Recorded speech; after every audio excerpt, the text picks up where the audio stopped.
La langue est l'organe principal du goût. Elle est essentielle à l'être humain car elle régit d'importantes activités que sont la mastication, la déglutition, la phonation et la gustation.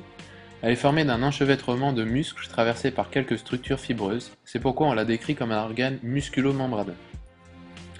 Configuration externe. Vue de profil, la langue présente deux parties, une partie fixe qui est la racine et une partie mobile, le corps, qui comprend à son extrémité antérieure l'apex.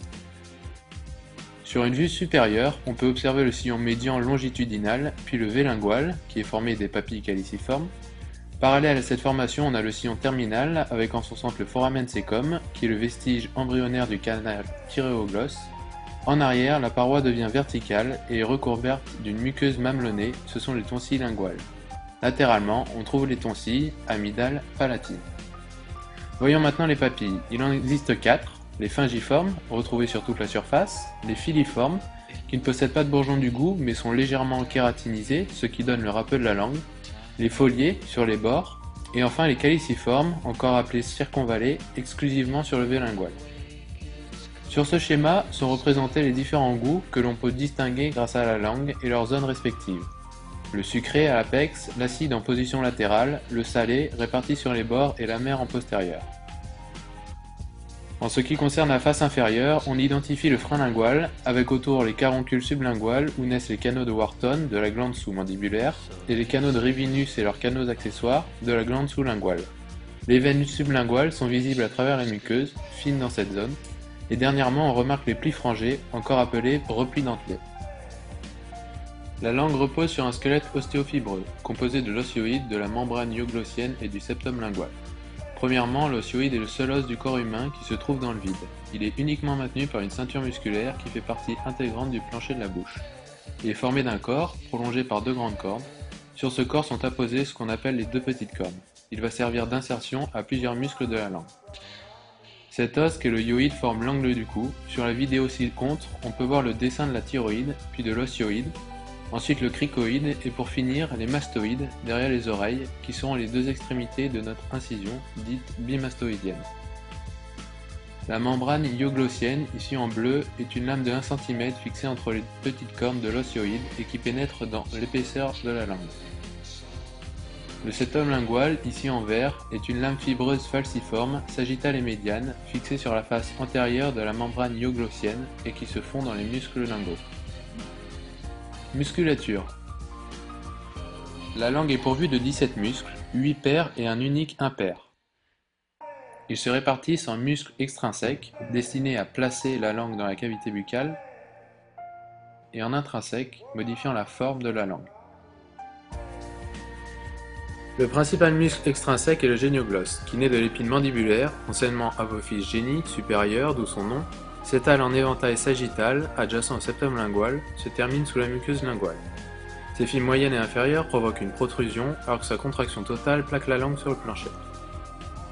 Le hyoglosse naît du chorioïde et des grandes cornes, respectivement faisceau-basioglosse et cératoglosse. Il s'étend en haut et en avant jusqu'au bord latéral de la langue. Il est abaisseur et rétracteur de la langue. Le chondroglosse va des petites cornes hyoïdes jusqu'aux bords latéraux de la langue, est abaisseur et rétracteur, donc complémentaire au hyoglosse. Le styloglosse, long et grêle, va de la partie antérolatérale du processus styloïde, de l'os temporal, jusqu'au bord latéral de la langue. Il porte la langue en haut et en arrière contre le voile du palais et élargit la langue. Le palatoglosse s'étend de la face inférieure de l'aponévrose palatine, il donne l'arc palatoglosse jusqu'à la base et le bord de la langue. Il rétrécit ainsi l'isthme du gosier en rapprochant les arcs.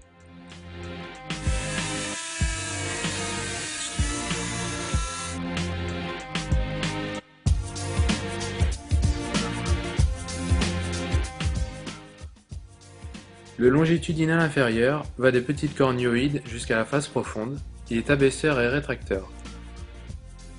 Le transverse, étendu du septum lingual au bord de la langue, mais attention, même s'il donne l'impression de traverser toute la langue, ce sont quand même deux muscles transverses accolés au septum. Il rétrécit latéralement la langue et l'allonge longitudinalement. Le vertical, c'est un ensemble de faisceaux verticaux disséminés, ils aplatissent et allongent la langue. Le longitudinal supérieur, c'est le seul impair, il est médian et superficiel, il va des petites cornes hyoïdes jusqu'à l'apice, il est abaisseur et rétracteur.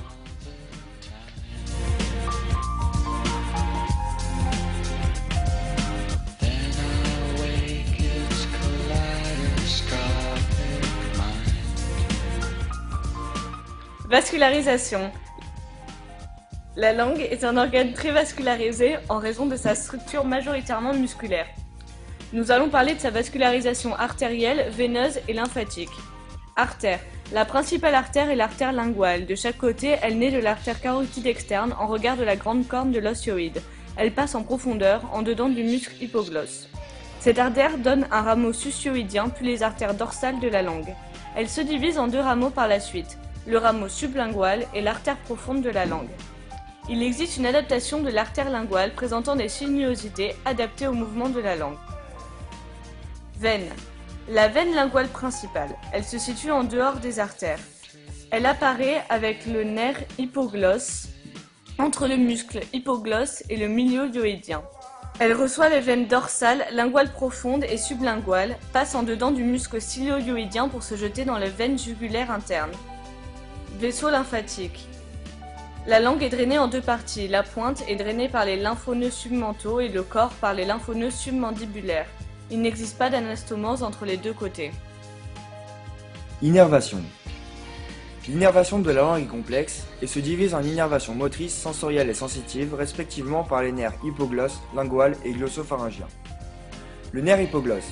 C'est un nerf presque exclusivement moteur lingual. Il innerve tous les muscles de la langue, sauf le palatoglosse ou le styloglosse selon certains auteurs. Son origine apparente est le sillon préolivaire, puis il sort du crâne par le canal de l'hypoglosse et descend dans le cou jusque sous l'angle de la mandibule. Le nerf lingual. C'est un important rameau du nerf mandibulaire 5-3, responsable de l'innervation sensorielle et sensitive des deux tiers antérieurs. Il naît dans la face infratemporale et se dirige en avant vers le plancher de la cavité orale en s'insérant entre les muscles mylohyoïdiens, constricteur supérieur et constricteur moyen, puis monte sur la face externe de la langue. Le nerf glossopharyngien ou nerf 9. Il assure le goût et la sensibilité générale de la partie pharyngienne jusqu'au V des papilles circonvallées. Ce nerf quitte le crâne par le foramen jugulaire et descend le long du stylopharyngien en le contournant, puis passe entre les muscles constricteur supérieur, constricteur moyen et mylohyoïdien. En bilan, nous pouvons grossièrement résumer que les deux tiers antérieurs de la langue présentent une innervation sensitive, tandis que le tiers postérieur présente l'innervation sensorielle. L'innervation motrice est quant à elle disséminée dans l'ensemble musculaire. La langue est l'organe central de la cavité buccale. Elle est entourée d'un amas de muscles très précisément agencés pour lui procurer sa forme et des fonctions primordiales à l'autonomie de l'être humain que sont la mastication, la déglutition, la phonation et la gustation.